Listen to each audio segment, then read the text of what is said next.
أعوذ بالله من الشيطان الرجيم بسم الله الرحمن الرحيم الحمد لله আল্লাহ রাব্বুল আলামিনের দরবারে শুকরিয়া যে আল্লাহর অশেষ মেহেরবানিতে আমাদের ধারাবাহিক যে তাফসীর প্রোগ্রাম আজকের এই তাফসীর প্রোগ্রামে আমরা উপস্থিত হতে পেরেছি। যে আল্লাহ রাব্বুল আলামিন আমাদেরকে তৌফিক দান করেছেন, সে আল্লাহর দরবারে শুকরিয়া আদায় করছি, বলছি আলহামদুলিল্লাহ। লক্ষ কোটি দরুদ এবং সালাম সর্বযুগের সর্বকালের সর্বশ্রেষ্ঠ মহামানব আপনার আমার প্রাণপ্রিয় নবী মুহাম্মদুর রাসূলুল্লাহ সাল্লাল্লাহু আলাইহি ওয়াসাল্লাম। সম্মানিত হাজিরিন, আমরা অবগত আছি কোরআন এবং বিজ্ঞান সম্পর্কে আমাদের ধারাবাহিক আলোচনা চলছে। এই ধারাবাহিকতায় আজকে আমরা সৃষ্টি তত্ত্ব এবং মানব জীবনের সবচেয়ে যে গুরুত্বপূর্ণ একটি বিষয় মানুষের শরীর, হিউম্যান বডি, এই বডি সম্পর্কে আমরা কোরআন এবং বিজ্ঞান থেকে আলোচনা করব ইনশাআল্লাহ। প্রথমেই আমরা আলোচনা করব যে আল্লাহ রাব্বুল আলামিন এই পৃথিবীটা তৈরি করলেন, এটা কিভাবে তৈরি হলো, আদিতে কি ছিল। এখন আমরা দেখছি সাধারণভাবে জমিন, আসমান, গ্রহ, নক্ষত্র, চাঁদ, তারা, বিভিন্ন বায়ুমণ্ডলী থেকে শুরু করে আল্লাহর এক এক সৃষ্টি এক এক দিকে ফুটে উঠেছে। তো আদিতে কিন্তু এটা এরকম ছিল না। শুরুতে এটা সব কিছু মিলেমিশে এক ছিল, একটা বিন্দুতে রূপান্তরিত ছিল। পুরো পৃথিবীতে যা কিছু আছে, আমরা যা দেখতে পাই বা দেখতে পাই না, আমাদের না দেখা অনেক কিছু আছে যা আল্লাহ বানিয়েছেন। এই সব কিছুই একটা বিন্দু ছিল, একটাই ছিল। তো আল্লাহ রাব্বুল আলামিন এই একটা থেকেই মহাবিস্ফোরণের মাধ্যমে এই পৃথিবী সৃষ্টি করেছেন। সব কিছুকে আলাদা করে দিয়েছেন। জমিনকে আলাদা করেছেন, আসমানকে আলাদা করেছেন, চাঁদ তারাকে আলাদা করেছেন। যা কিছু আছে দুনিয়াতে এক মহা বিস্ফোরণের মাধ্যমে আল্লাহ রাব্বুল আলামিন এ সব কিছুকে আলাদা করে দিয়েছেন। এই কথাই আল্লাহ রাব্বুল আলামিন পবিত্র কোরআনুল কারীমের 6 নম্বর সূরা আনআমের 59 নম্বর আয়াতে আল্লাহ বর্ণনা করছেন। আল্লাহ রাব্বুল আলামিন বলেন, ওয়াইদাহু মাফাতিহুল গায়বি লা ইয়ালামুহা ইল্লাহু ওয়া ইয়ালামু মা ফিল বাররি ওয়াল বাহর وما تسقط من ورقة إلا يعلمها ولا حبة في ظلمات الأرض ولا رطب ولا يابس إلا في كتاب مبين। আল্লাহ রাব্বুল আলামিন বলেন, সমস্ত গায়েবের ক্ষমতা, সমস্ত গায়েবের চাবিকাঠি একমাত্র আল্লাহর হাতে। তিনি ছাড়া গায়েব সম্পর্কে আর কেউ কিছুই জানে না। জলে স্থলে যা কিছু আছে সব কিছু সম্পর্কে তিনি জানেন। আল্লাহর দৃষ্টির বাইরে যে গাছ থেকে একটা পাতাও জমিনে পড়ে না, গহীন মাটির নিচে, জমিনের নিচে অন্ধকারে এমন কোনো বীজ অঙ্কুরিত হয় না যে সম্পর্কে আল্লাহ জানেন না। আর আল্লাহ রাব্বুল আলামিন বলছেন, আমি আসমান জমিনে যা কিছু সৃষ্টি করেছি আমার কিতাবের মধ্যে সব কিছুই আমি লিপিবদ্ধ করে দিয়েছি। সুবহানাল্লাহ। সবচেয়ে গুরুত্বপূর্ণ এই শেষের কথাটা, যে আসমান জমিনে যা কিছু আছে সব কিছুই আল্লাহ তার কিতাবের মধ্যে লিপিবদ্ধ করে দিয়েছেন। এমন কোনো বিষয় নাই যে বিষয়টা কোরআনে নাই, সব কিছু আল্লাহ বলে দিয়েছেন। এখন কিছু কিছু বিষয় আমরা আবিষ্কার করতে পেরেছি বলে বিজ্ঞান আমাদেরকে জানিয়েছেন, আর যেগুলো আবিষ্কার করতে পারে নাই সেগুলো এখনো অন্ধকারের মধ্যে আছে। কিন্তু যা আছে পৃথিবীতে, যা ঘটছে, যা ঘটবে, সব কিছুই আল্লাহ কোরআনে আগে থেকেই দিয়ে দিয়েছেন। তো আল্লাহ রাব্বুল আলামিন বললেন যে আমি এই আসমান জমিনে যা কিছু হয় সব কিছু সম্পর্কে আমার ধারণা আছে। আমার দৃষ্টির বাইরে গাছ থেকে একটা পাতাও পড়ে না। মাটির গহীনে একটা যদি বীজ অঙ্কুরিত হয়, সে শুকনা হোক বা ভেজা হোক, এই সম্পর্কেও আমি আল্লাহ অবগত আছি, এই সম্পর্কেও আমি আল্লাহ জানি। সুবহানাল্লাহ। এরপরে আল্লাহ রাব্বুল আলামিন এই সৃষ্টি তত্ত্ব সম্পর্কে, এই পৃথিবীর তৈরি সম্পর্কে পবিত্র কোরআনুল কারীমের 21 নম্বর সূরা আম্বিয়া 30 নম্বর আয়াতে বলছেন যে এই পৃথিবীটা কিভাবে সৃষ্টি হলো। এই পৃথিবী সম্পর্কে আল্লাহ বলছেন, আওয়ালাম ইয়ারাল্লাযীনা কাফারু আন্নাস সামাওয়াতি ওয়াল আরদা কানাতা রাতকান ফাফাতাকনাহুমা ওয়াজআলনা মিনাল মাই কুল্লা শাইইন হাই আফালা ইউমিনুন। আল্লাহ রাব্বুল আলামিন বলছেন যে যারা কুফরি করে তারা কিভাবে কুফরি করে, যারা আমি আল্লাহকে রব বলে স্বীকার করে না, যারা রবকে চিনতে পারে না, তারা কিভাবে কুফরি করে। এই আসমান জমিন সবকিছু একটা বিন্দুর মধ্যে মিশে ছিল, একত্রিত ছিল। আমি আল্লাহ মহাবিস্ফোরণের মাধ্যমে সব কিছুকে আলাদা করে দিয়েছি। সুবহানাল্লাহ। এই পৃথিবী কিভাবে সৃষ্টি হলো, আল্লাহ রাব্বুল আলামিন এই সূরা আম্বিয়ার মধ্যে বলছেন যে সব কিছু একসঙ্গে ছিল, মহাবিস্ফোরণ করে আমি আল্লাহ সব কিছুকে আলাদা করে দিয়েছি। এই তত্ত্বটা 1929 সালে এডউইন হাবল নামের একজন বিজ্ঞানী আবিষ্কার করেন যে এই মহাবিশ্ব আদি থেকে এরকম ছিল না, এখন আমরা যেমন দেখছি। এটা 1929 সালে আবিষ্কার হয়েছে। এটা কিভাবে উনি আবিষ্কার করলেন?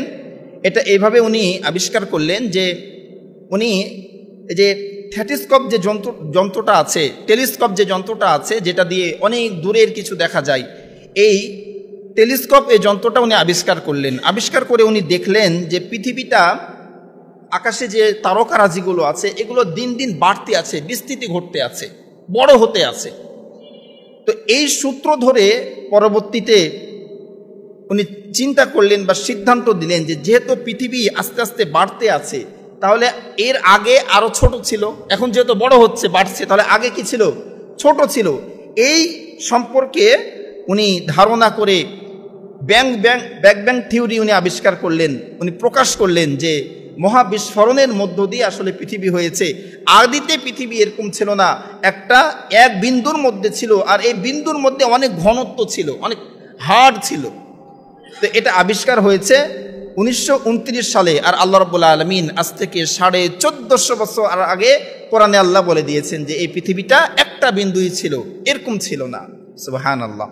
আল্লাহ বললেন না যে এমন কোনো বিষয় নাই যে বিষয়ে আমি পবিত্র কোরআনে আমি কোনো বিষয়ে কথা বলি নাই বা কোনো বিষয় সম্পর্কে কোরআনে নাই, এমন কোনো বিষয় নাই।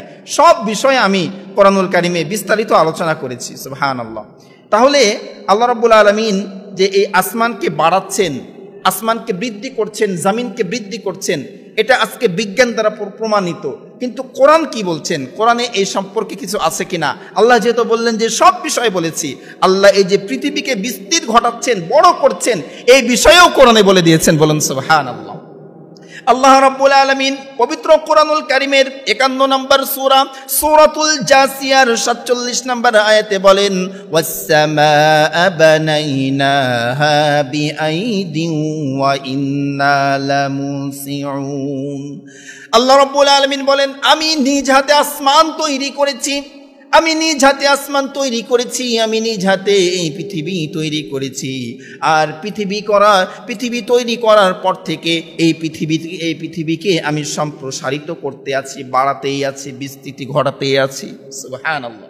আল্লাহ রাব্বুল আলামিন 1450 বছর আগে পবিত্র কোরআনে বলে দিলেন যে আমি নিজ হাতে, আমি তারকারাজি, আসমান, আমি সব কিছু তৈরি করেছি, করার পরে এটাকে বিস্তৃতি ঘটাচ্ছি, এটা দিন দিন বাড়তেই আছে, এটা বড় হতেই আছে। এটা আবিষ্কার হলো কবে? এই সেই দিন, 100 বছরও এখনো হয় নাই। আর আল্লাহ রাব্বুল আলামিন 1450 বছর আগে কোরআনে বলে দিয়েছেন যে দিন দিন এই পৃথিবী বাড়তে আছে, বড় হতে আছে। তো এই পৃথিবীর সূচনা কিভাবে হলো? এই পৃথিবীর সূচনা হয়েছে আল্লাহ রাব্বুল আলামিন যখন চাইলেন যে আমি এই পৃথিবী বানাবো, তখন এই পৃথিবীটা শুরুতে পানি দিয়ে ভরা ছিল। আমরা যে জমিনে বসবাস করছি এটা পুরোটাই পানি ছিল, আদিতে পুরো পানি ছাড়া আর কিচ্ছু ছিল না। তো আল্লাহ যখন চিন্তা করলেন যে আমি পৃথিবী বানাবো, এখানে আমার বনি আদম আসবে, আমার প্রতিনিধি আসবে, তখন আল্লাহ রাব্বুল আলামিন যে বর্তমান কাবার যে অংশটা, মূল কাবা যেটা, ওই জায়গাতে পানিগুলোকে ঢেউয়ের মাধ্যমে অল্প সংখ্যক মাটি তৈরি করলেন। সুবহানাল্লাহ। অল্প সংখ্যক চারিদিকে ঢেউয়ের মাধ্যমে ওই কাবার অংশে অল্প মাটি তৈরি করলেন, এবং ওই জায়গা থেকে আস্তে আস্তে আস্তে আস্তে এইভাবে পৃথিবীকে আল্লাহ বাড়াতে শুরু করলেন, বাড়াতেই আছেন, আজ পর্যন্ত পৃথিবী বড় হতে আছে। তো আল্লাহ যখন পৃথিবী তৈরি করলেন, পানির উপরে যদি নৌকা বা কাঠ বা কিছু রাখা হয় তাহলে কি অবস্থা দাঁড়ায়? পানির ঢেউয়ে ওটা কি স্থির থাকে না লড়বড় করে? কথা বলেন, লড়বড় করে না? এই যে এখন নদীতে পানি হয়েছে, গেলে দেখতে পাবেন যে নৌকাগুলো স্থির থাকে না, পানির ঢেউয়ে ভাইব্রেশন হয়, নড়াচড়া করে। তো এই পৃথিবী যখন আল্লাহ তৈরি করলেন, পানির উপরে থাকার কারণে পৃথিবীটা নড়চড় করছিল, স্থির ছিল না। তো ফেরেশতারা আল্লাহকে ডাক দিয়ে বললেন যে আল্লাহ গো, তুমি যে এই পৃথিবী বানালে, বনি আদম পাঠাবে, তোমার খলিফা পাঠাবে, তো তোমার বনি আদম এই পৃথিবীতে কি করে বাস করবে? পৃথিবীতে অস্থির, তারা কিভাবে ঘুমাবে, কিভাবে চলবে, কিভাবে গাড়ি চালাবে? তো আল্লাহ রাব্বুল আলামিন তখন বললেন যে ফেরেশতারা রে, তোমরা তো ঠিকই বলেছো যে এই পৃথিবীতে আমার বনি আদম কি করে বসবাস করবে।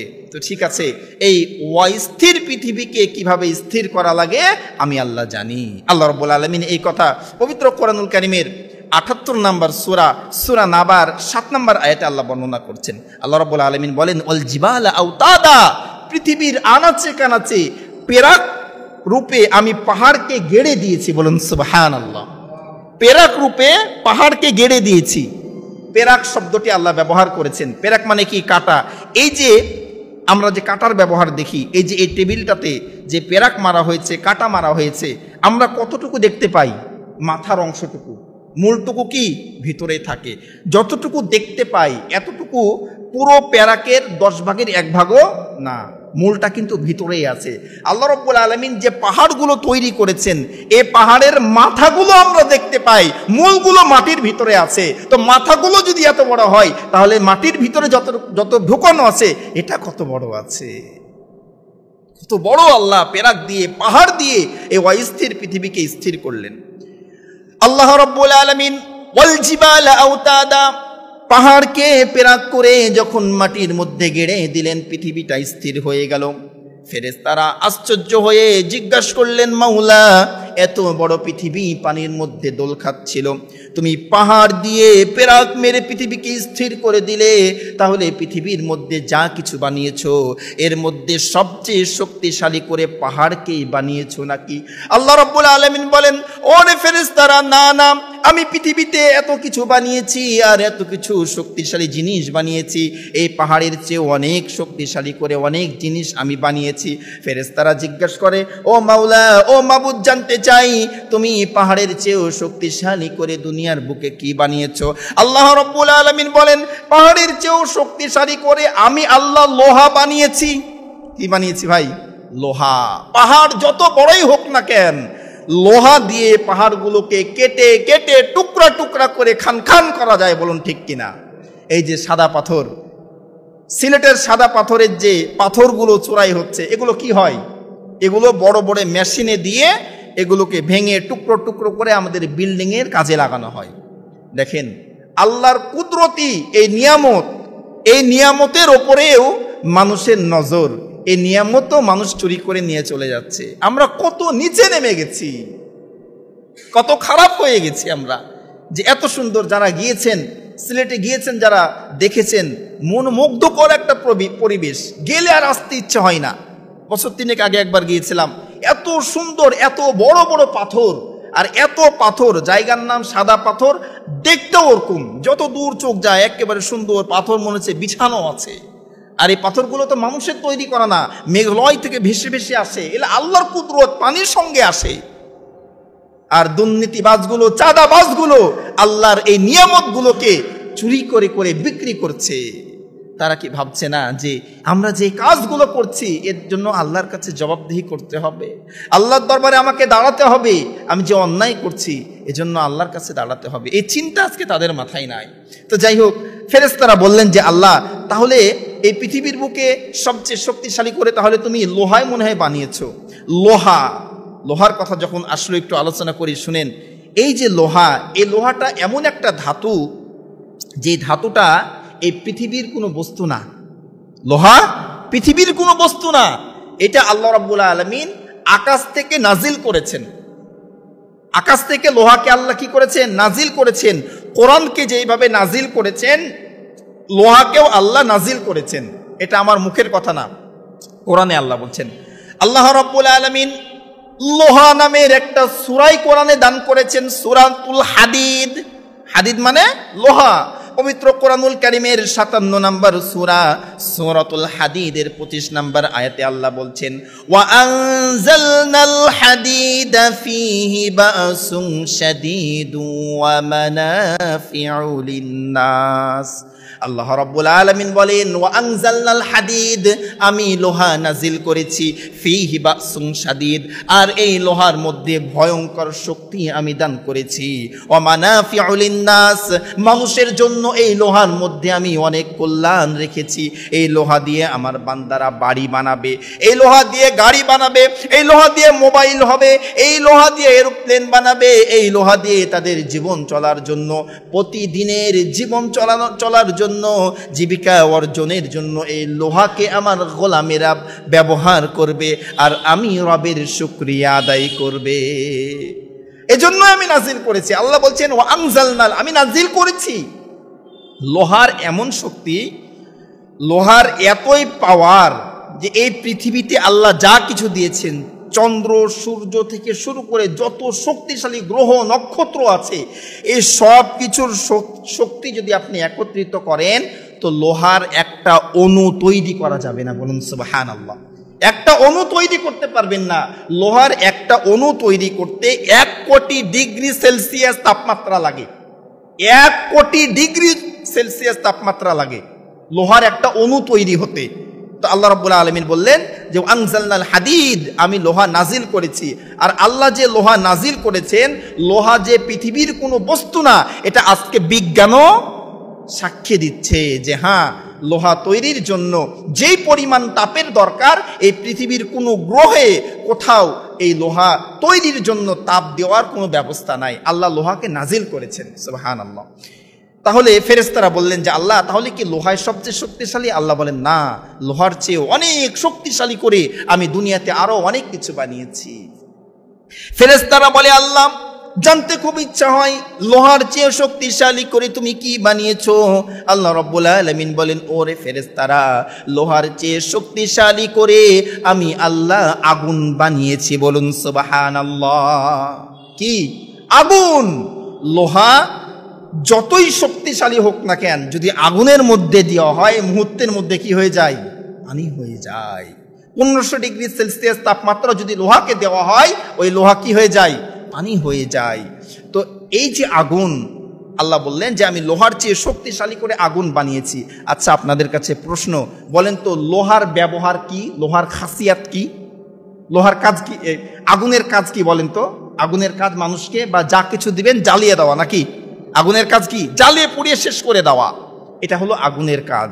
কিন্তু এই আগুন তার এই ডিউটি সবসময় পালন করে না। এটা একটা মাখলুক, আর আল্লাহ হলেন খালেক। মাখলুকের কোনো শক্তি নাই, যতক্ষণ পর্যন্ত খালেকের অর্ডার না হবে মাখলুক কিছুই করতে পারবে না। ইতিহাস সাক্ষী, হযরত ইব্রাহিম আলাইহিস সালাতু ওয়াস সালামকে নমরুদ আগুনের মধ্যে নিক্ষেপ করেছিল। কই ওই আগুন কি ইব্রাহিম নবীকে পোড়াতে পেরেছিল? তাহলে এখান থেকে কি শিক্ষা নিলাম আমরা? যে মাখলুকের কোনো শক্তি নাই, শক্তি কার? খালেকের, আল্লাহর শক্তি। এজন্য মাখলুকের পিছনে না দৌড়ে খালেকের পিছনে দৌড়ান। এই মাখলুক আপনার পায়ের কাছে এসে আপনাকে সালাম করবে। আল্লাহর পিছনে দৌড়ান, দুনিয়ার শক্তির পিছনে দৌড়ানোর দরকার নাই। আপনি যত দুনিয়ার পিছনে দৌড়াবেন, দুনিয়া আপনার থেকে পালিয়ে যাবে, ধরা দিবে না। এই দুনিয়ার পিছনে দৌড়ানো 2 হাত দিয়ে খামচি দিয়ে পানি ধরার মতো। কি ধরার মতো? পানি। পানিকে আপনি যদি 2 হাত দিয়ে খামচি দিয়ে ধরেন, কয় কেজি ধরতে পারবেন? না, আঙুলের ফাঁক দিয়ে সব পালিয়ে যাবে, সব পালিয়ে যাবে। তো এই দুনিয়ার পিছনে দৌড়ালে দুনিয়া আপনার থেকে পালিয়ে যাবে। আর রবের পিছনে যদি দৌড়ান, রবকে যদি খুশি করেন, এই দুনিয়া আপনার পিছনে দৌড়াবে। তো ইব্রাহিম আলাইহিস সালাতু ওয়াস সালামকে নমরুদ আগুনে নিক্ষেপ করলেন। আল্লাহ রাব্বুল আলামিন পবিত্র কোরআনুল কারীমের 21 নম্বর সূরা সূরাতুল আম্বিয়া 69 নম্বর আয়াতে বলছেন, কুলনা ইয়া নারু কুনি বারদাও ওয়া সালামান আলা ইব্রাহিম। আল্লাহ রাব্বুল আলামিন আগুনকে আদেশ করে দিলেন, ও আগুন, আমার বন্ধু, আমার খলিল ইব্রাহিমকে নমরুদ আগুনে নিক্ষেপ করেছে। আমার খলিলকে ইব্রাহিমকে আগুনে নমরুদ নিক্ষেপ করেছে। ওরে আগুন, তোর তো চিরচেনা রূপ হলো মানুষকে জ্বালিয়ে দেওয়া, তোর মধ্যে যা যাবে তাকেই তুই জ্বালিয়ে দিবি, কিন্তু তোকে আমি অর্ডার করে দিলাম আমার ইব্রাহিমের জন্য তুমি আরামদায়ক হয়ে যাও। বারদাউ ওয়া সালামান আলা ইব্রাহিম, আমি ইব্রাহিমের, আমার বান্দা, আমার বন্ধু, আমার গোলাম ইব্রাহিমের জন্য তুমি আগুন ঠান্ডা হয়ে যাও। এতটা ঠান্ডা হয়ে যেন না আমার ইব্রাহিম যেন কষ্ট না পাই। বারদাউ ওয়া সালামান, শান্তিদায়ক ঠান্ডা হয়ে যাও, নাদুস নুদুস ঠান্ডা হয়ে যাও, যেন আমার ইব্রাহিম ওই আগুনের মধ্যে থেকে তৃপ্তি অনুভব করতে পারে। এমন ঠান্ডা হইও না যে সর্দি লেগে যায়, তুমি এমন হও যেন সে তৃপ্তি অনুভব করতে পারে, সালাম শান্তিভাবে থাকতে পারে। তো এই যে আগুন, এই আগুনের বৈশিষ্ট্য পুড়িয়ে দেওয়া, কিন্তু ইব্রাহিম নবীকে পোড়াতে পারেন নাই।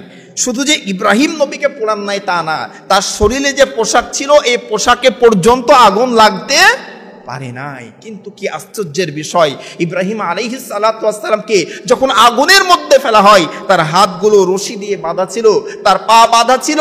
আল্লাহ রাব্বুল আলামিনের আদেশে আগুন হযরতে ইব্রাহিমকে পোড়ায় নাই, তার পোশাককে পোড়ায় নাই, কিন্তু হাত পায়ের রশিগুলোকে আগুন পুড়িয়ে দিয়েছিল। বলেন সুবহানাল্লাহ। তো তার শরীরে যে আগুন লাগে নাই, আজকের বিজ্ঞান এটা নিয়ে তাদের চিন্তা যে ইব্রাহিম নবীকে আজ থেকে 4000 বছর পূর্বে আগুনে নিক্ষেপ করা হয়েছিল, আগুন তাকে জ্বালাতে পারে নাই, তার পোশাককে জ্বালাতে পারে নাই। তো আমরা এমন কিছু আবিষ্কার করতে পারি কিনা যার দ্বারা আগুন আমাদের গায়ে লাগবে না। এই চিন্তা করে গবেষণা করে 1960 সনে তারা আগুন প্রতিরোধক পোশাক বানিয়েছে। পোশাক আছে না, যে পোশাক ওই ফায়ার ব্রিগেডের ভাই যারা ফায়ার সার্ভিসে কাজ করে, তাদের এক ধরনের পোশাক আছে যে পোশাক পরে আগুনে গেলেও আগুন গায়ে লাগে না। সুবহানাল্লাহ। এই কথাই তো আল্লাহ বললেন যে এই দুনিয়াতে এমন কোনো বিষয় নাই যে বিষয়ের কথা আমি আল্লাহ কোরআনে দিই নাই। তো ওই যে ফেরেশতারা বললেন যে আল্লাহ, তাহলে কি তুমি আগুনকে সবচেয়ে শক্তিশালী করে বানিয়েছো?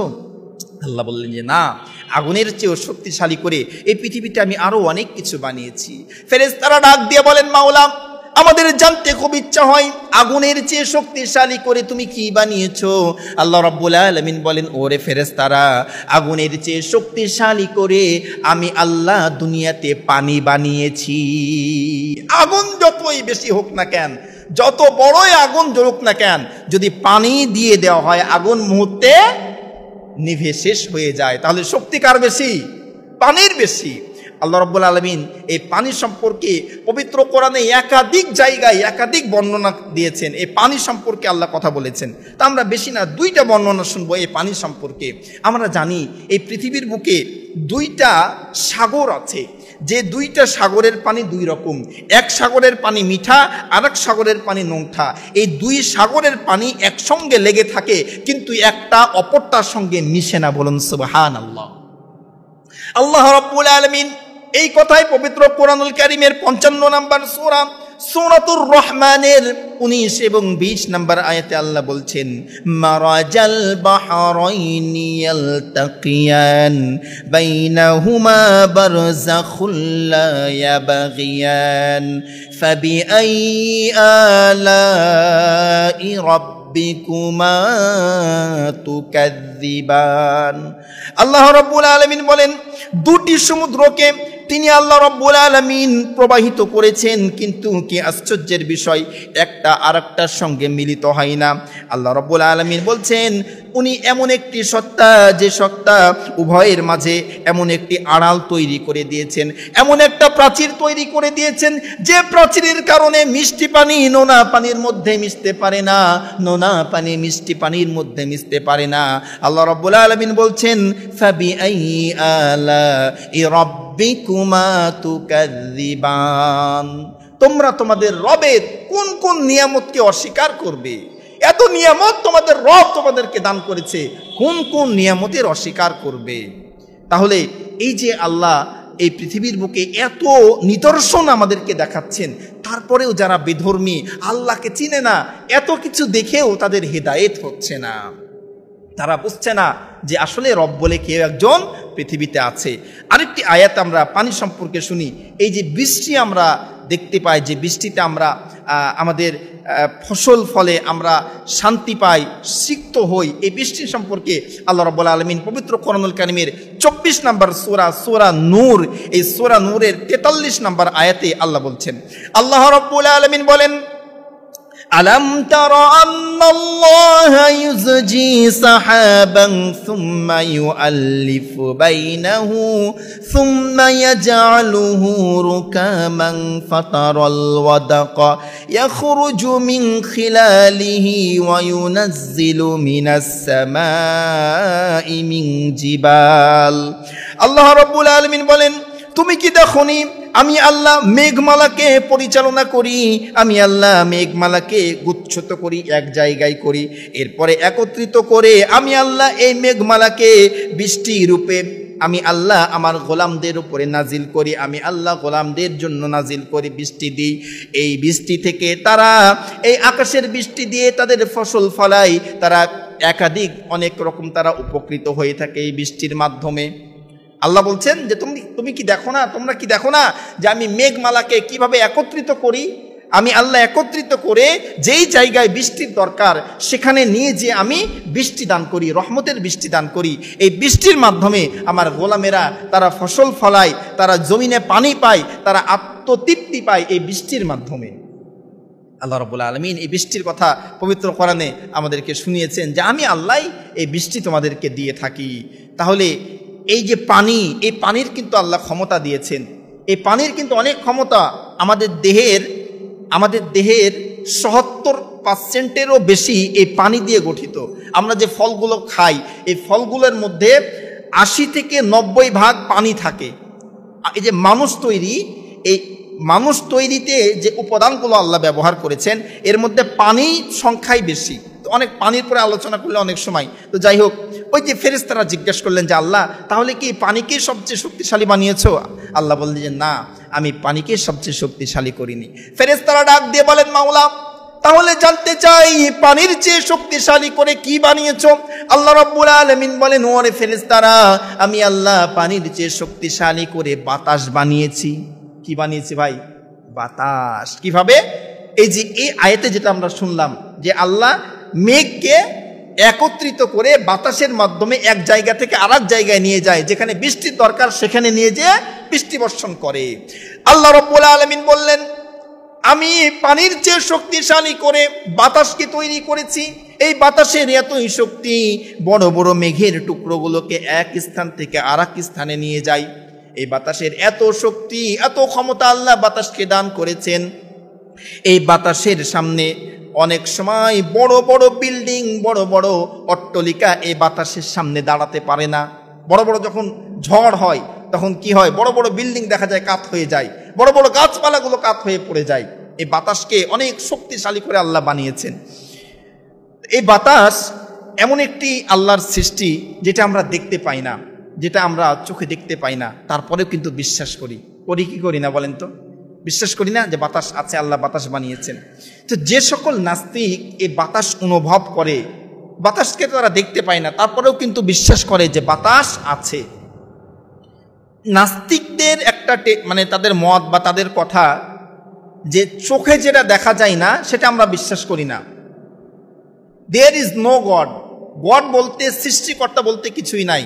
আনসিন ইজ নাথিং, যা হয় এটা প্রাকৃতিক, এটা হলো নাস্তিকদের বক্তব্য। তো যদি এই কথাই ঠিক হয় যে প্রাকৃতিকভাবেই সব হয় আর যা চোখে দেখি না তা বিশ্বাস করি না, এই কথার পরে নাস্তিকরা যদি অটুট থাকে, তাহলে আমি বলবো যে তাদের জন্মেরও সমস্যা আছে। কি? জন্মেরও সমস্যা আছে। বলবেন হুজুর কিভাবে? যে সকল নাস্তিকরা এই কথা বলে যে আমরা চোখে যেটা দেখি না বিশ্বাস করি না, ওরা কি দেখেছিল যে মার পেট থেকে জন্ম নিয়েছিল? কথা বলেন, তারা কি দেখেছিল যে তার মার পেট থেকে সে জন্ম নিয়েছে? দাদির মুখে, নানির মুখে, মার মুখে, বাবার মুখে গল্প শুনেছে যে মার পেটে তুমি ছিলে, অমুক মার পেট থেকে তুমি এসেছো, সে বিশ্বাস করেছে। তো সে যদি তার জন্মকে না দেখে বিশ্বাস করে, তো রবকে কেন না দেখে বিশ্বাস করে না? যে রব এত কিছু দিয়েছেন, আরে হতভাগা, একটা মানুষ তো নিজের শরীরকে দেখতে পায় না। আমরা আমাদের পিঠ দেখেছি কখনো? দেখতে পাই? আপনি তাকিয়ে দেখেন তো পিঠ দেখা যায় কিনা? আমার শরীরকেই তো আমি দেখতে পাই না, তো এই চোখ দিয়ে আমার রবকে আমি কিভাবে দেখব? এতটুকু তাদের চিন্তা মাথায় আসে না যে আমার রবকে দেখাটা সম্ভব না। তো যাই হোক, আল্লাহ রাব্বুল আলামিন এই বাতাস সম্পর্কে বললেন যে আমি বাতাসকে শক্তি দিয়েছি। তো ফেরেশতারা বললেন যে আল্লাহ, তাহলে কি তুমি বাতাসকে সবচেয়ে শক্তিশালী করেছো? আল্লাহ বললেন যে না, বাতাসের চেয়ে শক্তিশালী করে আমি আল্লাহ তোমরা ফেরেশতাদেরকে বানিয়েছি। বলুন সুবহানাল্লাহ। ফেরেশতাদেরকে এত ক্ষমতা আল্লাহ দান করেছেন, এক একটা ফেরেশতার গায়ে এত পরিমাণ শক্তি আল্লাহ দিয়েছেন যে আল্লাহর আরশ কুরসি এই কাঁধের পরে নিয়ে ফেরেশতারা পৃথিবীর সূচনা থেকে আজ অবধি দাঁড়িয়ে আছেন, কিয়ামত পর্যন্ত দাঁড়িয়ে থাকবেন।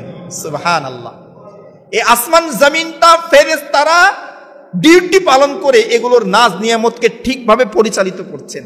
আল্লাহ রাব্বুল আলামিন ইসরাফিল ফেরেশতা যে সিংহা মুখে নিয়ে দাঁড়িয়ে আছেন, এই এত বড় পৃথিবী যে কত বড় এটার বর্ণনা দিতে গেলে অনেক সময় লাগবে, অনেক। খালি এতটুকু বলি যে এই পৃথিবী কত বড়। আমরা যে এই রাজশাহীতে বসবাস করছি, আচ্ছা অনেকেই এমন আছি না যে পুরো রাজশাহী শহর এখনো ঘুরে দেখি নাই? আছি না?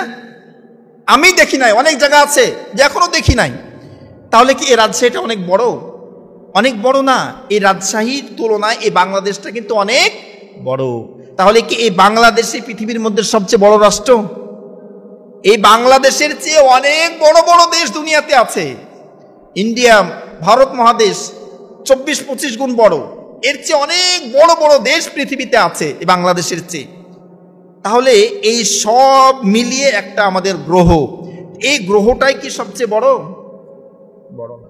এই যে আমরা সূর্য দেখতে পাই, এই সূর্যটা এই পৃথিবীর চেয়ে 13 লক্ষ গুণ বড়। সুবহানাল্লাহ। কত লক্ষ ভাই? 13 লক্ষ গুণ বড়। তো বলবেন যে হুজুর এতটুকু দেখা যায় যে? এতটুকু কেন দেখা যায়? এই পৃথিবীর চেয়ে সূর্যটা 13 লক্ষ গুণ বড়, তারপরও এতটুকু দেখা যায়। তাহলে চিন্তা করেন যে কত উপরে আছে, কত উপরে আছে, কত উপরে আছে। এ সম্পর্কে আল্লাহর নবী হাদিস বর্ণনা করেছেন। নবীজি মেরাজের বর্ণনা করতে যে বলেছেন যে জামিন থেকে আসমানের দূরত্ব 500 বছরের রাস্তা। কয় বছরের? 500 বছরের। এটা কি দিয়ে গেলে? সাইকেলে গেলে, মোটর সাইকেলে গেলে, বাসে গেলে, ট্রেনে গেলে, বিমানে গেলে, না রকেটে গেলে, কিসে গেলে? এটা কিন্তু নবীজি বলেন নাই। এর মানে হলো এই পৃথিবীতে দ্রুতগামী যত যানবাহন আবিষ্কার হবে, এই যানবাহন দিয়ে যদি 500 বছর আপনি অতিক্রম করেন, তাহলে আসমানে যাবেন, প্রথম আসমানে যাবেন। তাহলে আল্লাহ রাব্বুল আলামিন এই যে এই পৃথিবীটাকে তৈরি করলেন, এত বড় পৃথিবীকে, তাহলে এই যে সূর্য 13 লক্ষ গুণ বড়, এই সূর্যই কিন্তু সবচেয়ে বড় তা না, এর চেয়ে অনেক বড় বড় নক্ষত্র তারকা আল্লাহ তৈরি করেছেন। অন্য একদিন এই সম্পর্কে শুনবো ইনশাল্লাহ। তো এই যে ফেরেশতাদের কথা আল্লাহ বললেন যে তোমাদেরকে শক্তিশালী করে বানিয়েছে, কত শক্তিশালী করেছেন। আচ্ছা আপনাদের মনে কি কোনো সময় এরকম প্রশ্ন এসেছে যে এত টাইম শোনা যায় যে বাংলাদেশের বিভিন্ন জায়গাতে মানুষ মারা যায়? মনে করেন সকাল 10টায় রাজশাহীতে 10 জন মারা গিয়েছে, এই সময়ে ঢাকাতেও 10 জন মারা গিয়েছে, বা 2 জন 3 জন মারা গিয়েছে, এমন হয় না? গোটা পৃথিবী মিলে আপনি যদি চিন্তা করেন, এই যে মনে করেন যে এখন 7:50, এই সময়েও হয়তোবা এই অঞ্চলে কেউ মারা গেল, ঢাকাতে কেউ মারা গেল, সৌদি আরবে কেউ মারা গেল, কুয়েতে কেউ মারা গেল, এবারে পাকিস্তানে কেউ মারা গেল, এরকম কিন্তু হতে পারে বা হয়। তাহলে আপনার মনে কি কখনো চিন্তা এসেছে যে একটা জান কবজ করা ফেরেশতা আজরাইল, তো এক আজরাইল কিভাবে সবার জান কবজ করছে? আল্লাহ রাব্বুল আলামিন হযরতে আজরাইল ফেরেশতাকে এত ক্ষমতা দিয়েছেন, এত শক্তিশালী করেছেন। আমরা খাবারের প্লেটে খাবার নিয়ে, এই প্লেটের মধ্যে ভাত থাকে, ভর্তা থাকে, গোস্ত থাকে, সবজি থাকে, যেভাবে অনায়াসে প্লেটের সব কোণার খাবার খেতে পারি, আজরাইলকে এত শক্তিশালী করে আল্লাহ বানিয়েছেন, পৃথিবীর এক কোণায় বসে পুরো পৃথিবীর মানুষের জান কবজ করতে পারে। সুবহানাল্লাহ। কত বড় করে আজরাইলকে বানিয়েছেন। এই হলো ফেরেশতার শক্তি। তো এই ফেরেশতাদেরকে আল্লাহ রাব্বুল আলামিন যাকে যে দায়িত্ব দিয়েছেন সে দায়িত্ব পালন করে। তারা আল্লাহর হুকুমের কখনো নড়চড় করেন না, মানে আল্লাহ যাকে যে দায়িত্ব দিয়েছেন সে কাজ নিয়ে ব্যস্ত আছেন। এ সম্পর্কে আল্লাহ রাব্বুল আলামিন সূরা আম্বিয়ার 20 নম্বর আয়াতে বলছেন, ইউসাব্বিহুনাল লাইলা ওয়ান নাহারা লা ইয়াফতুরুন। আর তারা দিনে রাতে আল্লাহর পবিত্রতা বর্ণনা করছেন। মানে যেই ফেরেশতার কাজ রুকু করা, সে রুকুইরত অবস্থায় আছে। যার কাজ সেজদা করা, সে সেজদারত অবস্থাতেই আছে। যার কাজ তাসবিহ তাহলিল করা, সে তাসবিহ তাহলিল অবস্থাতে আছে। মানে তাদের আল্লাহর হুকুম অমান্য করার কোনো মন মানসিকতাই নাই। আল্লাহ ওইভাবে তৈরি করেননি ফেরেশতাকে। তো এই যে ফেরেশতারা আল্লাহর জিকির করেন, এই যে আল্লাহর জিকির করেন, এটা নাসার বিজ্ঞানীরা প্রমাণ করেছে। বলুন সুবহানাল্লাহ। নাসার বিজ্ঞানীরা এই আয়াতকে সত্যায়িত করেছেন, প্রমাণ করেছেন যে আল্লাহর ফেরেশতারা আল্লাহর জিকির করেন। কিভাবে? তারা যখন সৌরজগতে চাঁদে যখন তারা মহাযান পাঠিয়েছিল, শক্তিশালী একটা ভয়েস রেকর্ডার পাঠিয়েছিল, যে রেকর্ডারের মাধ্যমে তারা রেকর্ড করেছে ফেরেশতাদের জিকিরের আওয়াজ। বলুন সুবহানাল্লাহ। এর মাধ্যমে আল্লাহর আরেকটা বাণীর সত্যতা প্রমাণ পেয়েছে। আল্লাহ রাব্বুল আলামিন যে বললেন যে আমার ফেরেশতারা আমার জিকিরের সবসময় তারা ব্যস্ত থাকে, তারা নিয়োজিত থাকে, তাদের কোনো মন মানসিকতা নাই যে আল্লাহ অর্ডার করেছে এটা করবে না, এমন না। তাহলে আল্লাহ রাব্বুল আলামিন বললেন যে আমি ফেরেশতা তোমাদেরকে শক্তিশালী করে বানিয়েছি। ফেরেশতারা বললেন যে আল্লাহ, তাহলে আমাদের চেয়ে শক্তিশালী করে মনে হয় কিছু বানাওনি। আল্লাহ রাব্বুল আলামিন ডাক দিয়ে বলেন, ওরে ফেরেশতারা, না না, তোমাদের ধারণা ঠিক না। আমি আল্লাহ তোমাদের চেয়ে শক্তিশালী করে অনেক কিছু দুনিয়াতে বানিয়েছি। ফেরেশতারা বলে, আল্লাহ কি বানিয়েছো জানতে চাই। আল্লাহ রাব্বুল আলামিন বলেন, আমি বনি আদমকে তোমাদের চেয়ে শক্তিশালী করে বানিয়েছি। আমার যে সকল গোলাম, আমার যে সকল বান্দা দুইটি কাজ করবে, ওই দুইটি কাজের শক্তি, ওই দুইটি কাজের ক্ষমতা এত বেশি, এত বেশি। এই পৃথিবীর বুকে আমি যা কিছু তৈরি করেছি, এই সব কিছুর চেয়ে শক্তিশালী হলো ওই দুইটি জিনিস। বলুন সুবহানাল্লাহ। এই দুইটির মধ্যে একটি হলো যে ব্যক্তি গোপনে দান করে। সুবহানাল্লাহ। কখন চিন্তা করেছেন কখনো যে এই পৃথিবী নড়ছিল, আল্লাহ পাহাড় দিয়ে পৃথিবীকে থামিয়ে দিলেন। পাহাড়ের চেয়েও আল্লাহ লোহাকে শক্তিশালী বানালেন, লোহার চেয়েও আগুনকে শক্তিশালী, আগুনের চেয়ে বাতাস শক্তিশালী, বাতাসের চেয়েও অনেক শক্তিশালী করে আল্লাহ ফেরেশতাকে বানালেন। এবং ফেরেশতার চেয়েও শক্তিশালী করে আল্লাহ যে ব্যক্তি গোপনে দান করে, ওই দানশীলতার দানকে আল্লাহ শক্তিশালী বানিয়েছেন। একটা বর্ণনা। আর আরেকটা বর্ণনা হলো যে গোলাম তার গুনার কথা, তার পাপের কথা স্মরণ করে গহীন জঙ্গলে, গহীন রাত্রিবেলায় অন্ধকারে দুনিয়ার সবাই ঘুমাচ্ছে, কিন্তু আল্লাহর গোলাম গুনার কথা স্মরণ করে চোখ দিয়ে এক ফোঁটা অশ্রু ঝরাবে, ওই অশ্রুর শক্তি দুনিয়ার সব কিছুর চেয়ে বেশি। সুবহানাল্লাহ। আমাদের জীবনে কি গুনাহ নাই? কত গুনাহ আমরা করছি। তাহলে একবার যদি রাত্রেবেলায় উঠে আমাদের গুনার কথা স্মরণ করে আল্লাহর কাছে কাঁদতে পারি, তো আল্লাহ বলছেন যে এর চেয়ে শক্তিশালী আর কিছুই হবে না, এর চেয়ে শক্তিশালী আর কিছু নাই। এজন্য আল্লাহর কাছে নিজের জীবনের গুনার কথা স্মরণ করে বেশি বেশি তওবা ইস্তেগফার করব। আল্লাহ রাব্বুল আলামিন যে আমাদেরকে এই বডি দিয়েছেন, এই যে দেহ দিয়েছেন, এই দেহর মধ্যে আল্লাহ এত নিদর্শন দিয়েছেন যে আল্লাহকে চিনার জন্য, আল্লাহকে পাওয়ার জন্য আপনার অন্য কিছু করার দরকার নাই। আপনার দেহের দিকে যদি আপনি তাকান, আপনার রবকে খুঁজে পাবেন। বলুন সুবহানাল্লাহ। আল্লাহ রাব্বুল আলামিন এই সম্পর্কে পবিত্র কোরআনুল কারীমের 51 নম্বর সূরা সূরাতুল জারিয়াতের 21 নম্বর আয়াতে বলছেন, ওয়া ফি আনফুসিকুম আফালা তুবসিরুন।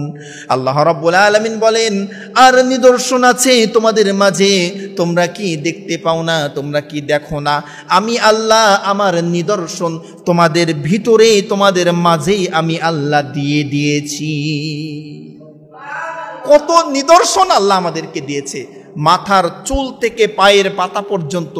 একবার যদি চিন্তা করেন যে আল্লাহ কত নিয়ামত দিয়েছেন, কত নিয়ামত দিয়ে তার গোলামকে বানিয়েছেন, একবার যদি চিন্তা করেন, এই কপালটা সেজদায় লুটানোর জন্য আপনাকে কোনো কিছু বাঁধিয়ে রাখতে পারবে না। আপনি এমনি সেজদা করবেন যে আল্লাহ আমাকে এত কিছু নিয়ামত তুমি দিয়েছো। এই সব নিয়ামতের মধ্যে থেকে আমরা একটা নিয়ামত নিয়ে একটু আলোচনা করব, সেটা হলো আমাদের ব্রেন। আমাদের ব্রেন, আল্লাহ আমাদেরকে যে ব্রেন দিয়েছেন, এই ব্রেনের যে কত দাম, এই ব্রেনের যে কত মূল্য। এই ব্রেন দিয়ে আমরা খারাপ চিন্তা করি, ব্রেনকে কাজে লাগাই না, এই ব্রেন দিয়ে আল্লাহর কোরআন কালাম শিখি না। কিন্তু এই ব্রেনের যে কত দাম, কত মূল্য, এটা যদি আমরা জানতাম, এটা যদি অনুধাবন করতাম, তাহলে আমাদের সময় আমরা পার করতাম না, আল্লাহর হুকুম না মেনে সময় পার করতাম না, মানে আল্লাহর হুকুমেই ব্যস্ত হয়ে থাকতাম। এই ব্রেনের মূল্য সম্পর্কে ডক্টর নাবিল, বাংলাদেশের একজন ডক্টর, উনি বলছেন যে এই ব্রেনের দাম 30,000 কোটি টাকারও বেশি। সুবহানাল্লাহ। মানুষের ব্রেনের দাম 30,000 কোটি টাকারও বেশি। আল্লাহ রাব্বুল আলামিন যদি 1000 ভাগের 1 ভাগ করে মাসে এই ব্রেনের দাম নিতেন বা এর ভাড়া নিতেন, কিছু থাকতো? যা আছে সব চটিপটি গোল হয়ে যেত। এই ব্রেন যে আল্লাহ দিয়েছেন, এই ব্রেনের ওজন, আমাদেরকে আল্লাহ যে ব্রেন দিয়েছে, এই ব্রেনের ওজন হলো 1.5 কেজি, 100-1500 গ্রাম এই ব্রেনের ওজন। তো এই যে মাথাতে 1.5 কেজি ওজনের ব্রেন নিয়ে ঘুরে বেড়াচ্ছি, কখনো কি ভারী মনে হয়েছে যে এটা ওজন খুব ভারী? মনে হয়নি। কেন মনে হয়নি? আল্লাহ কি সুন্দর করে তৈরি করেছেন। আমাদের যে মাথার খুলি আছে, এই খুলি এবং ব্রেন এর মধ্যে আল্লাহ এক প্রকার পানি দিয়ে দিয়েছেন। ওই পানির মধ্যে আমাদের ব্রেনটা ভেসে বেড়াচ্ছে। এই কারণে 1.5 কেজি ওজনের ব্রেনটা 50 গ্রাম ওয়েট আমরা অনুভব করি। বলেন সুবহানাল্লাহ। ওই 1.5 কেজি ওজনটা কমে কতটুকু হয়? 50 গ্রাম হয়। এই জন্য আমরা এটা বুঝতেই পারি না যে আমাদের ব্রেনটা এত বড় একটা, এত ওয়েটফুল। এই যে ব্রেন আল্লাহ দিয়েছেন, এই ব্রেনের মধ্যে 86 বিলিয়ন, 100 মিলিয়নে 1 বিলিয়ন হয়, 86 বিলিয়ন নিউরন রয়েছে। সুবহানাল্লাহ। 86 বিলিয়ন নিউরন রয়েছে। নিউরন জিনিসটা কি? নিউরন জিনিসটা হলো এই যে আমরা শুনছি, এটা ক্যাচ করছি, এটাকে সংরক্ষণ করছি, পরবর্তীকে এটাকে আবার আউটপুট করছি, কাউকে বলছি, এটাকে নিউরন বলে, মানে এটাকে গ্রহণ করা। এই নিউরন 86 বিলিয়ন নিউরন আল্লাহ ব্রেনের মধ্যে দান করেছেন। সুবহানাল্লাহ, সুবহানাল্লাহ। 86 বিলিয়ন, আপনি চিন্তাই করতে পারবেন না যে এতটুকু একটা ব্রেনের মধ্যে 86 বিলিয়ন। 10 লাখে 1 মিলিয়ন হয়, 10 লাখে 1 মিলিয়ন, আর 100 মিলিয়নে 1 বিলিয়ন। 86 বিলিয়ন নিউরন আল্লাহ দান করেছে ব্রেনের মধ্যে। সুবহানাল্লাহ। এখানে শেষ না। এই যে আল্লাহ আমাদের ব্রেন দিয়েছে, এই ব্রেনটা আমাদেরকে যদি শক্তিশালী আমরা করতে চাই, মানে যেটা শুনবো সঙ্গে সঙ্গে আমাদের মনে থাকবে, ভুলবো না, এরকম যদি চাই যে আমাদের এই নিউরনগুলোকে শক্তিশালী করব, তাহলে এমন কিছু কাজ আমরা করব যে কাজগুলো করার জন্য আল্লাহ আমাদেরকে আদেশ করেছেন। বলেন সুবহানাল্লাহ। কঠিন কোনো কাজ না। এর মধ্যে 1 নাম্বার কাজ হলো কোরআন তেলাওয়াত করা। সুবহানাল্লাহ। যে ব্যক্তি কোরআন তেলাওয়াত করবে, আল্লাহ রাব্বুল আলামিন তার জেহেন শক্তিকে খুলে দিবে। যারা ছাত্র ভাই আছি, পড়তে বসার আগে একটু কোরআন পড়ে নিব। কোরআন যখনই আমি পড়ে নিব, আমার যে নিউরনগুলো আছে এগুলো ফ্রেশ হয়ে যাবে। আমি যখন পড়া শুরু করব, যে পড়াটা আমার 2 ঘন্টা লাগতো, ওই পড়াটা আধা ঘন্টার মধ্যে আমার হয়ে যাবে। সুবহানাল্লাহ। তাহলে এই ব্রেনকে ভালো রাখার জন্য 1 নাম্বার কাজ আমরা কি করব? কোরআন তেলাওয়াত করব। 2 নাম্বার কাজ করব, আমরা বেশি বেশি ভালো কাজ করব। কি কাজ করব? ভালো কাজ করব। ভালো কাজ করলে আপনার নিউরনগুলো তাজা হয়, শক্তিশালী হয়। 3 নাম্বার যে কাজটা করব, মানুষের প্রশংসা করব। কি করব? মানুষের প্রশংসা করব, নিজের না, মানুষের প্রশংসা করব। যে ভালো তাকে ভালো বলবো, যে ভালো তার সুনাম করব। তাহলে আমার ব্রেনটা অনেক শক্তিশালী হবে। 4 নাম্বার, মানুষের সঙ্গে হাসি মুখে কথা বলবো। সুবহানাল্লাহ। নবীজি হাদিসে বলেছেন যে মুস্কি হেসে কথা বলা এটা সদকার সওয়াব। সদকা, মানুষের সঙ্গে ভালো ব্যবহার করা। কিয়ামতের ময়দানে মিজানের পাল্লাই আমাদের আমল যখন ওজন দেওয়া হবে, ওয়েটফুল যত আমল হবে, এর মধ্যে একটা ওয়েটফুল আমল হলো উত্তম চরিত্র, মানুষের সঙ্গে ভালো ব্যবহার। এই ভালো ব্যবহার যখন মানুষের সঙ্গে করবেন, আপনার ব্রেনটা তাজা হয়ে যাবে। এরপরে খুব ইন্টারেস্টিং আরেকটা পয়েন্ট, নবীজি বলেছেন তোমরা মা বাবার খেদমত করো। এই মা বাবার দিকে যদি কেউ সুদৃষ্টিতে, মহব্বতের দৃষ্টিতে তাকায়, তাহলে তার ব্রেনটা শক্তিশালী হয়ে যায়। সুবহানাল্লাহ। কখনো চিন্তা করেছেন আল্লাহ কি নিয়ামত দিয়েছেন আমাদের ঘরের মধ্যে? আমার মা, আমার বাবা, তাদের দিকে হাসি মুখে তাকিয়ে যদি একটু কথা বলি, তাহলে আমাদের ব্রেনটা কি হবে? শক্তিশালী হয়ে যাবে। এরপরে এই ব্রেনটা আরো কি করে সতেজ হয়? আপনি এই ব্রেনটা এমনভাবে আল্লাহ তৈরি করেছেন, এই যে মোবাইল ফোন, এই মোবাইলে কিন্তু স্টোরেজ আছে, জায়গা আছে, যে মেমোরি আছে, এই মেমোরির মধ্যে আপনি যত ইনপুট করবেন, দিবেন, তত জায়গা কিন্তু কমবে, তাই কি না? যত দিবেন তত জায়গা কমবে। কিন্তু আল্লাহ মানুষকে এমন একটা মেমোরি দিয়েছে, এই মেমোরির মধ্যে যত ভালো জিনিস দিবেন এই মেমোরির জায়গা তত বাড়তে থাকবে। বলুন সুবহানাল্লাহ। যত ভালো দিবেন মেমোরি বাড়তে থাকবে, আর যত পচা যত খারাপ ঢুকাবেন মেমোরির জায়গা তত কমতে থাকবে। কথা ভুলে যাবেন, আপনার মেমোরি কাজ করবে না, আপনি পাগল উম্মাদ হয়ে যাবেন। তাহলে এই মেমোরিটাকে ভালো রাখার জন্য কি করতে হবে? ভালো কথা এর মধ্যে ঢোকাতে হবে। এরপরে এই মেমোরির যে ধারণ ক্ষমতা, এই যে বলছিলাম মোবাইলের একটা ধারণ ক্ষমতা আছে, বর্তমান বিজ্ঞান বলছেন যে মানুষের একটা মেমোরিতে 25 লক্ষ গিগাবাইট, 25 লক্ষ গিগাবাইট, এর ব্যাখ্যা আমি দিতে পারবো না, অনেক বড় ব্যাখ্যা। 25 লক্ষ গিগাবাইটেরও বেশি জায়গা আল্লাহ এই মেমোরিতে দিয়েছে। যে একটা সুপার কম্পিউটার, যে কম্পিউটারগুলো সৌরজগতে পাঠানো হয়, চাঁদে পাঠানো হয়, এই সকল কম্পিউটারের চেয়েও 1000 গুণ বেশি। বলুন সুবহানাল্লাহ। আপনি যত এই মেমোরিতে দিবেন এই মেমোরি তত নিতেই থাকবে ভালো জিনিস। এখন আসুন এই ব্রেনকে আমরা কি করে পরিষ্কার রাখবো, ভালো রাখবো, মানে যা শুনবো তাই মনে থাকবে। এই ব্রেনকে পরিষ্কার করতে হলে আপনাকে নতুনত্ব, নতুন নতুন তথ্য শিখতে হবে। কি করতে হবে? নতুন নতুন জ্ঞান অর্জন করতে হবে। নতুন নতুন তথ্য যত আপনি মাথার মধ্যে দিবেন এই ব্রেনের যত ময়লা আবর্জনা হবে এগুলো সব পরিষ্কার হয়ে যাবে, সাফ হয়ে যাবে। ছাত্র ভাই যারা আছি এটা মাথায় নিব যে যত পড়বো, যত তথ্য আমরা এই ব্রেনকে দিব, আমার ব্রেন তত পরিষ্কার হয়ে যাবে, আমার পড়া তত তাড়াতাড়ি মুখস্থ হয়ে যাবে। 2 নাম্বার, সামাজিক সম্পর্ক বজায়। সুবহানাল্লাহ। দেখেন আমি যে কথাগুলো বললাম, যে পয়েন্টগুলো বললাম ব্রেন ভালো রাখার জন্য, একটাও কি কোরআন হাদিসের বাইরের? একটাও না, সবগুলোই বলার। সামাজিক সম্পর্ক যদি বজায় রাখি, আমার বাড়ির পাশে যে আছে, যে যাকে চাচা বলে ডাকি, তার সঙ্গে একটু ভালো সম্পর্ক, আমার ভাইয়ের সঙ্গে ভালো সম্পর্ক, আমার সন্তানদের সঙ্গে ভালো সম্পর্ক, এগুলো যদি বজায় রাখি আমার ব্রেনটা পরিষ্কার হয়ে যাবে। 3 নাম্বার, প্রকৃতির সঙ্গে একটু সময় ব্যয় করা, মানে একটু ঘোরা বাচ্চাদেরকে নিয়ে বা একটু নিজেই বের হওয়া, এর মাধ্যমে কি হয়? আমাদের ব্রেন পরিষ্কার হয়। আর সবচেয়ে কার্যকারী হলো রোজা রাখা।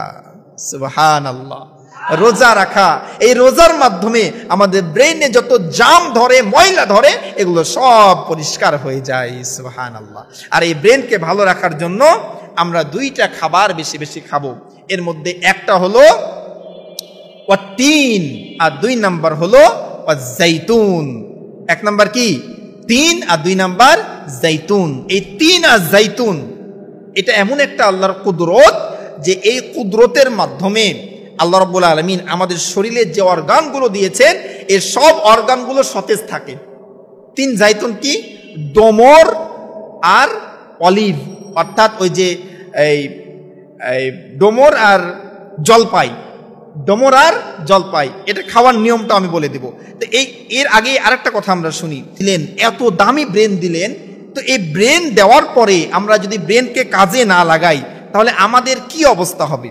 আল্লাহ রাব্বুল আলামিন পবিত্র কুরআনুল কারীমের 7 নম্বর সূরা সূরাতুল আরাফের 179 নম্বর আয়াতে বলছেন, ওয়ালাকাদ যারানা লিজাহান্নামা كثيرا من الجن والإنس لهم قلوب لا يفقهون بها ولهم أعين لا يبصرون بها ولهم آذان لا يسمعون بها أولئك كالأنعام بل هم أضل أولئك هم الغافلون।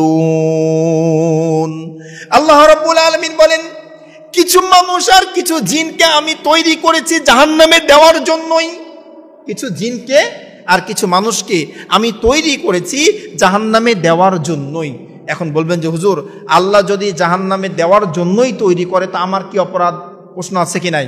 আল্লাহ যেহেতু বললেন যে আমি কিছু জিনকে আর মানুষকে তৈরি করেছি জাহান্নামে দেওয়ার জন্যই, তো আল্লাহ যদি আমাকে জাহান্নামে দেওয়ার জন্যই তৈরি করে আমার কি অপরাধ? আল্লাহ বলেছেন বলেই যে আপনি জাহান্নামী, বিষয়টা এমন না। আপনি জাহান্নামের কাজ করবেন বলেই আল্লাহ আপনাকে বলেছেন যে জাহান্নামে দিবে। ডক্টর জাকির নায়েকের একটা উদাহরণ দিই। 2টা ছাত্রকে ডক্টর জাকির নায়েক এই উদাহরণটা দিয়েছেন যে একটা শিক্ষক 2টা ছাত্রকে বললেন যে আমার অমুক ছাত্র খুব ভালো ছাত্র, সে পরীক্ষায় ভালো রেজাল্ট করবে। আরেকজনকে বললেন সে পড়াশোনা করে না, সে খারাপ রেজাল্ট করবেন। পরীক্ষার পরে দেখা গেল যে শিক্ষক যাকে বলেছিলেন ভালো করবে সে ভালোই করেছে, আর যাকে বলেছিলেন খারাপ করবে সে খারাপই করেছে। তাহলে অপরাধ শিক্ষকের?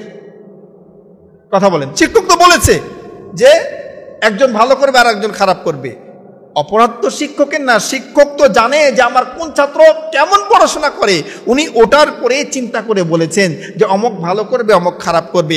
আল্লাহ জানেন যে আমার গোলামেরা পাপ করবে, গুনাহ করবে, তাদের ব্রেনকে কাজে লাগাবে না। এজন্যই আল্লাহ বলেছেন যে কিছু জিনকে আর মানুষকে আমি তৈরি করেছি জাহান্নামে দেবার জন্যই। কাদেরকে? আল্লাহ বলছেন লাহুম কুলুবুল্লাহ ইয়াফকাহুনা বিহা, যাদের কলব দিয়েছি এই কলব দিয়ে চিন্তা করে না। ওয়ালাহুম আ'য়ুনুল্লাহ ইবসিরুনা বিহা, তাদের চোখ দিয়েছি এই চোখ দিয়ে ভালো কিছু দেখে না। ওয়ালাহুম আযানুল্লাহ ইয়াসমাউনা বিহা, তাদের কান দিয়েছি এই কান দিয়ে ভালো কিছু শোনে না। উলাইকা কাল আনআম, তারা চতুষ্পদ জন্তু। বালহুম আদল, আল্লাহ চতুষ্পদ জন্তু বলে ক্ষান্ত হন না, বলছেন বালহুম আদল, চতুষ্পদ জন্তুর চেয়েও খারাপ। উলাইকা হুমুল গাফিলুন, তারা গাফেল। আল্লাহ বললেন যে এই ব্রেন যাদেরকে দিয়েছি এই ব্রেনকে কাজে লাগায় না, তারা গাফেল। এখানে একটা পয়েন্ট, আর একটা বিজ্ঞান এখানে এই কোরআনের আয়াতকে এই সত্যায়িত করেছেন, সত্য প্রমাণ করেছেন। আল্লাহ কি বললেন? ওয়ালাকাদ যারানা লি জাহান্নামা কাসীরাম মিনাল জিন্নি ওয়াল ইনস লাহুম কুলুবুন লা ইয়াফকাহুনা বিহা। কলব মানে কি ভাই? কলব মানে অন্তর, হার্ট। কলব মানে হার্ট। তো আল্লাহ বললেন লাহুম কুলুবুন লা ইয়াফকাহুনা বিহা, আমি তাদেরকে কলব দিয়েছি, কলব দিয়ে ভালো কিছু চিন্তা করে না। আমরা চিন্তা কি দিয়ে করি? ব্রেন দিয়ে করি না? কথা বলেন, কি দিয়ে করি? ব্রেন দিয়ে। তা আল্লাহ যে বললেন আমি তাদেরকে কলব দিয়েছি, কলব দিয়ে ভালো কিছু চিন্তা করে না, আল্লাহর কথা তাহলে মিথ্যা? বিজ্ঞান আজকে প্রমাণ করেছে যে আমাদের কলবে, আমাদের হাড়ে ব্রেন আছে। সুবহানাল্লাহ। এটা প্রমাণ করেছে কানাডার একজন বিজ্ঞানী, মল্টিল বিশ্ববিদ্যালয়ের অধ্যাপক ডক্টর জন এরমোল নামের একজন বিজ্ঞানী 1991 সালে এটা উনি প্রমাণ করেছেন যে মানুষের হাড়ে, মানুষের হৃৎপিণ্ডে একটা ব্রেন আছে। এই ব্রেন দিয়ে তারা ভালো কিছু করার, খারাপ কিছু করার, তারা চিন্তা করার শক্তি পায় এই হাড়ে, এই অন্তরে, এই কলবে। তাহলে আল্লাহর কথা কতটাই না সত্য যে খালি ব্রেন দিয়ে আমরা চিন্তা করি না, কলব দিয়েও চিন্তা করি। এই সম্পর্কে নবীজির একটি হাদিস আছে। নবী করিম সাল্লাল্লাহু আলাইহি ওয়াসাল্লামের সাহাবী আন নুমান ইবনে বাশির রাদিয়াল্লাহু তাআলা আনহু قال قال رسول الله صلى الله عليه وسلم الا وان في الجسد مضغه اذا صلحت صلح الجسد كله واذا فسدت فسد الجسد كله الا وهي القلب। ইবনে বাশির রাদিয়াল্লাহু তাআলা আনহু বলেন, নবী করিম সাল্লাল্লাহু আলাইহি ওয়াসাল্লাম বলেন, মানুষের শরীরের মধ্যে একটা গোস্তের টুকরা আছে, যেই গোস্তের টুকরা যদি ভালো হয়ে যায় ওই মানুষটা ভালো হয়ে যায়, তার আচার ব্যবহার ভালো হয়ে যায়, তার মুখের কথা ভালো হয়ে যায়, তার চলা বলা ভালো হয়ে যায়, ওই মানুষের সব কাজ ভালো হয়ে যায়। ওই গোস্তের টুকরা যদি মানুষের খারাপ হয়ে যায়, তার কথা খারাপ হয়ে যায়, চলা বলা খারাপ হয়ে যায়, তার ব্যবহার খারাপ হয়ে যায়, তার সব কিছু খারাপ হয়ে যায়। এরপরে নবীজি বলছেন আলা ওয়াহিয়াল কলব, এই জিনিসটার নাম হলো কলব, অন্তর, আত্মা। নবীজি কি বললেন? কলব, আত্মা। এই আত্মা যদি কারো খারাপ হয়ে যায় সে কি হয়ে যায়? খারাপ হয়ে যায়। তাহলে নবীজির এই কথাটাও দেখেন আজকে বিজ্ঞান প্রমাণিত করলো যে মানুষ শুধু ব্রেন দিয়ে চিন্তা করে না, এই কলব, এই অন্তর দিয়েও তারা কি করে? চিন্তা করে। তাহলে এই পুরো শরীরে আল্লাহ যে নিয়ামত দিয়েছেন এই সব কিছুকে যদি আমরা ভালো রাখতে চাই, তাহলে আমরা শেষ করব, আলোচনার শেষে চলে এসেছি, শেষ পয়েন্ট এটা। তাহলে আমাদেরকে কি করতে হবে? আল্লাহর দুইটা নিয়ামত আমাদেরকে আল্লাহ দিয়েছেন, একটা হলো টিন আর একটা হলো জাইতুন। এই দুটা খাবার খেতে হবে। এই দুইটা খাবার যদি আমরা খাই আমাদের কি লাভ হবে? এক নাম্বার লাভ হবে আমাদের যে শরীরে বার্ধক্যের যে একটা ছাপ, এই যে গাল কুচকো লেগে যাওয়া, হাতের চামড়া কুচকো লেগে যাওয়া, চোখে কম দেখা, ডায়াবেটিস, প্রেশার, এই সব কিছুর থেকে আমরা বেঁচে যাব। সুবহানাল্লাহ। বিজ্ঞানীরা গবেষণা করে দেখলেন যে মানুষের শরীরে 15 থেকে 35 বছরে ব্রেন থেকে একটা হরমোন নির্গত হয়, বের হয়, যেই হরমোনটির নাম হলো মিঠালোনিস। এই মিঠালোনিস ব্রেন থেকে বের হয়ে শরীরে, এটা গোটা শরীরে এটা ক্যাচ করে, এটা গ্রহণ করে। কত বয়স থেকে কত বয়স ভাই? 15 থেকে 35। এই সময়ের মধ্যে এটা মানে মাথা থেকে ক্ষরণ হয় আর শরীরে এটা গ্রহণ করে। 35-এর পরে এটা আর শরীর সেইভাবে সাপ্লাই দিতে পারে না। এই কারণে 35-এর পর থেকে মানুষ বার্ধক্যের দিকে আস্তে আস্তে যেতে থাকে। তো বিজ্ঞানীদের বা ইহুদি খ্রিস্টান নাসারা বেধর্মীদের পুঁজি হলো এই পৃথিবী, যতদিন বেঁচে আছি ততদিন মরে গেলে শেষ। তো তাদের টেন্ডেন্সি হলো যে বেশি দিন কিভাবে বেঁচে থাকা যায়, সুস্থভাবে কিভাবে বেঁচে থাকা যায়। ওনারা গবেষণা শুরু করলেন। ওনারা দেখলেন যে এই মিঠালোনিস কিসে পাওয়া যায়। ওনারা গবেষণা করে দেখলেন যে তিন এবং জাইতুন, ডোমর এবং জলপাইয়ের মধ্যে এই মিঠালোনিস আছে। তো তারা খেতে শুরু করলো, খেতে আছে কিন্তু কাঙ্ক্ষিত মানের রেজাল্ট আসছে না। ওষুধ জানেন আপনি, মাত্রা জানেন না। ওই ওষুধ যদি খেতে থাকেন কাজ হবে? মাত্রা লাগবে না? একটা মাত্রা তো লাগবে। তারা গবেষণা শুরু করলেন যে কোন মাত্রাতে খেলে এটা আমাদের কাজে লাগে। মাত্রা দেখতে দেখতে গবেষণা করতে করতে অনেক সময় পার হয়ে গেল। এক সময় ওরা মাত্রা ঠিক করতে পারলো যে 60 টুকরা জলপাই আর 1 টুকরা ডোমর যদি খাওয়া হয় তাহলে মাত্রাটা অ্যাকুরেট হয়। 60টা জলপাই আর 1টা ডোমর যদি খাওয়া হয় তাহলে মাত্রাটা অ্যাকুরেট, পারফেক্ট হয়। তো এটা গবেষণা করে যারা পেল, যখন তাদের মাথায় একটা চিন্তা আসলো যে কোরআনে তো সব তথ্য আল্লাহ দিয়ে দিয়েছেন, যদিও বা তারা বেধর্মী। দেখেন, এই কোরআনকে আমরা ঝাড়ফুঁকের কিতাব বানিয়েছি, এই কোরআনকে আমরা তাবিজের কিতাব বানিয়েছি। ইহুদি নাসারারা এই কিতাবকে তারা গবেষণার কিতাব বানিয়েছে। তারা চিন্তা করলো যে কোরআনে তো সব বিষয়ে বলা আছে, তো দেখি তো এই মিঠালোনিসের যে ডোজ, এই ডোজের ব্যাপারে কিছু বলা আছে কিনা। তারা চিঠি লিখলো সৌদি আরবের তহা ইব্রাহিম নামের একজন স্কলারকে। চিঠি লিখে বলল যে আমরা তো আবিষ্কার করেছি যে এই একটা ডোমর আর 60টা জলপাইয়ের মধ্যে মিঠালোনিস আছে, এটা আমরা খাচ্ছি, উপকার পাচ্ছি, তো দেখো তো তোমাদের কোরআনের মধ্যে কিছু আছে কিনা। এই চিঠি পাওয়ার পরে ডক্টর তহা ইব্রাহিমের ব্রেনে কাজ করলো সূরা 3-এর কথা। বলেন সুবহানাল্লাহ। আল্লাহ রাব্বুল আলামিন বলেন ওয়াত-তিনি ওয়াজ-যাইতুনি ওয়া তুরি সিনিনা ওয়া হাদাল বালাদিল আমিন। আল্লাহ রাব্বুল আলামিন বলেন তিনের কসম, জৈতুনের কসম, অতুরি সিনিন, সিনাই পর্বতের কসম, ওয়াহাদাল বালাদিল আমিন, নিরাপদ শহরের কসম। এই 4টি কসম করে আল্লাহ বললেন লাকাদ খালাকানাল ইনসানা ফি আহসানি তাকওয়িম। আমি আল্লাহ মানব মণ্ডলীকে সুন্দর অবয়ব দিয়ে, আকৃতি দিয়ে তৈরি করেছি। বলুন সুবহানাল্লাহ। 4টা কসম করলেন, করে আল্লাহ বললেন যে আমি মানব মণ্ডলীকে সুন্দর আকৃতি দিয়ে তৈরি করেছি। তো এই 4টার মধ্যে 2টা হলো তিন আর জাইতুন। তাহলে নিশ্চয়ই এই তিন আর জাইতুনের মাধ্যমে মানুষের সৌন্দর্য ধরে রাখা যায়। তো ডক্টর তহা ইব্রাহিম উনি মাথায় চলে আসলো যে আল্লাহ তো তিন আর জাইতুন সম্পর্কে একটা সূরাই দিয়েছেন। উনি আরো গবেষণা করতে লাগলেন এবং গবেষণা করে পেলেন যে জাইতুন এর গাছ সম্পর্কে আল্লাহ কোরআনে 6 বার কথা বলেছেন, আর জাইতুন শব্দটা এই যে সূরা 3-এ ব্যবহার করেছেন, আর ওয়াত-তিন একবার ব্যবহার করেছেন। উনি চিঠি লিখে দিলেন, জাপানের এই বিজ্ঞানীদেরকে চিঠি লিখে বলে দিলেন যে আল্লাহ রাব্বুল আলামিন পবিত্র কোরআনে 7 বার, এই 7 বার জাইতুন আর 1 বার তিনের কথা বলেছেন। সঙ্গে সঙ্গে ওই জাপানের বিজ্ঞানীরা ওই চিঠি পেয়ে কালেমা পড়ে মুসলমান হয়ে যায়। বলেন সুবহানাল্লাহ। সঙ্গে সঙ্গে মুসলমান। তো ভাইরা আমার, এই কিতাব আল্লাহ আমাদেরকে দান করেছেন শুধু জীবন বিধান বা আমাদের জীবন চলার জন্য নয়। এই কিতাবের মধ্যে আল্লাহ যা দিয়েছেন ইহকাল পরকাল 2 কালের কল্যাণের জন্য। এজন্য আমরা সব সময় চেষ্টা করব আল্লাহর কিতাব দিয়ে, কোরআন দিয়ে আমাদের জীবনটাকে পরিচালিত করার জন্য। আল্লাহ রাব্বুল আলামিন আমাদের সবাইকে সে তৌফিক দান করুন। সকলে বলি আমিন। ওয়া আখির দাওয়ানা আনিল হামদুলিল্লাহি রাব্বিল আলামিন। আমরা দোয়ার মাধ্যমে আমাদের প্রোগ্রামটা আজকে শেষ করি ইনশাআল্লাহ। আল্লাহুম্মা আমিন। ربنا ظلمنا أنفسنا وإن لم تغفر لنا وترحمنا لنكونن من الخاسرين। আয় আল্লাহ তাআলা, আমি গুনাহগার, আমার জ্ঞানের তেমন পরিধি নাই গো মাওলা। আমি তো একটা নাদান বান্দা গো মাওলা।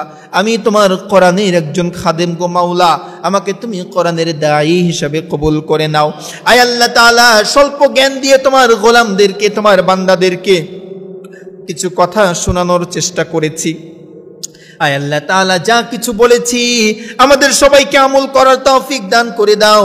আয় আল্লাহ তাআলা তোমার সৃষ্টি দেখে আমাদেরকে তুমি আল্লাহ তোমাকে বিশ্বাস করার, তোমাকে ইয়াকিন আনার, তোমাকে রব বলে স্বীকার করার মতো তৌফিক আমাদেরকে দান করে দাও। আয় আল্লাহ তাআলা আমাদের জন্য যা কল্যাণ তার ব্যবস্থা করে দাও, সকল অকল্যাণ থেকে আমাদেরকে হেফাজত করো মাওলা। দ্বীনের দাঈ হিসাবে আমাদের সবাইকে কবুল করে নাও। যে সকল ভাইরা, যে সকল বাবাজিরা এই প্রোগ্রামে সময় দিল আল্লাহ, কাল কিয়ামতের কঠিন ময়দানে আয় আল্লাহ তাআলা এই সময়ের বিনিময়ে জান্নাত আমাদেরকে দান করে দিও। আয় আল্লাহ তাআলা আমাদের সবাইকে তুমি তোমার নেককার বান্দা হিসেবে কবুল আর মঞ্জুর করে নাও। সুবহানাকা লা ইলমা লানা ইল্লা মা আল্লামতানা ইন্নাকা আনতাল আলিমুল হাকিম। সুবহানা রাব্বিকা রাব্বিল ইজ্জাতি আম্মা ইয়াসিফুন ওয়া সালামুন আলাল মুরসালিন ওয়ালহামদুলিল্লাহি রাব্বিল আলামিন। ওয়াজআল আখিরা কালামিনা ইনদাল মাউতি লা ইলাহা ইল্লাল্লাহু মুহাম্মাদুর রাসূলুল্লাহ।